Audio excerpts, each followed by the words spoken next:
the middle of National Police Week, and today specifically is Peace Officers Memorial Day. It's a day where across the United States, Americans pay tribute to local, state, and federal peace officers who have lost their lives or have been disabled in the line of duty. It's celebrated on May 15th every year, and in Tazewell County, the Richlands Police Department celebrates this day with a morning prayer.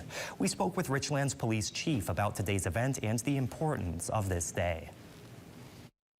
It's just a solemn reminder that every man and woman who wears a badge is willing to give up their life to protect their community. And what we ask is for them to remember those officers and join us in praying for the family of the fallen police officers. There's obviously a void there that can't be replaced, and so we ask that you remember those families and pray for them.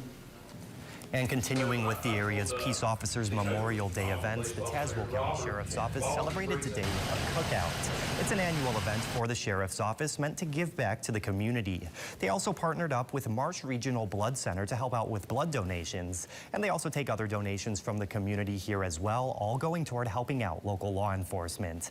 This year's donations are going toward the Sheriff's Office's Peer Support Group. We spoke with a lieutenant about the importance of having professionals to help first responders cope with what they experience on the job.